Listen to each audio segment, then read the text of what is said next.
The Royal and Ancient, the ruling body of world golf, bar Mexico and the United States. It's an organisation synonymous with St Andrews, the claret jug and the rules of golf. But the R&A looks into everything from climate change, rule changes and changing trends in membership.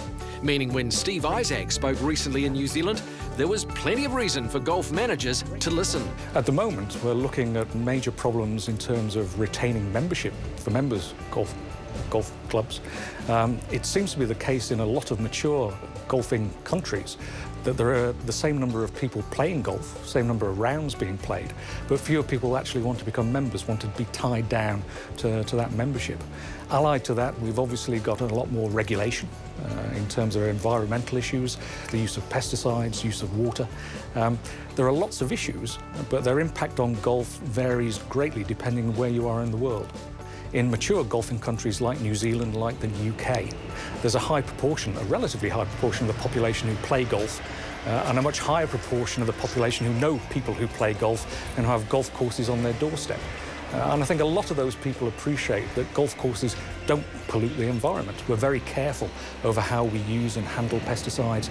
We're very careful in how we use water on our golf courses. And now the current financial situation has encouraged more and more clubs to go down that route, which tends to produce very good playing surfaces, probably for more of the year than previously, maybe at a lower cost. What advice do you give to golf clubs who are looking at either planning a course or looking to change the structure or distances of a course? I think we would say look very carefully at who you're actually developing the golf course for. The average handicap in most countries tends to be relatively high, so you want to retain that enjoyment level. You don't want to make life too difficult. We have enough championship golf courses in the world, thank you very much, and not enough championships to use them all. So don't go for too much length. Go for enjoyment, go for a product that your market will appreciate. When they're not encouraging the greenkeepers to be green, the R&A are tweaking the rules of golf, a complex set of laws that don't always encourage newcomers to the sport.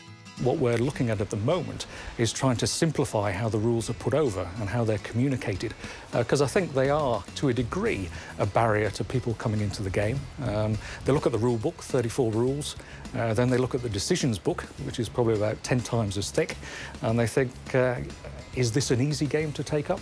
Maybe not. We need to simplify that process, so we do encourage more newcomers into the game. What are your recommendations in that sense? There are a lot of junior programs around the world, a lot of them supported by the R&A. I don't think there's that much of a problem attracting juniors into the game. It is, as you say, retaining them. So there are all sorts of things that clubs need to be looking at in terms of marketing, in terms of how they offer membership packages to try and attract those people and their families back into the club. What do you think is the biggest challenge facing golf over the next decade? That's a very difficult one. Golf faces many difficult challenges. The weather is a big factor. And I think we've all seen greater fluctuations in the weather. When we get rain these days, we tend to get a lot of rain in a relatively short space of time. So it's being able to cope with those climatic extremes. It's being able to keep and retain a membership, if you're a members club. It's getting more people, I would say more relatively mature people back into the game rather than just focusing on juniors. I think you could argue that we've focused a lot of attention on juniors and we've rather neglected that 20 to 35-year-old age group who probably need a little bit more support to stay in the game. Do you feel confident about the future of the game globally? Yes, very much so. There are great opportunities to have golf more ingrained in the community, in the society, for it to be seen as the provider of the benefits that it does in terms of health provision. It's a great means of recreation for all ages.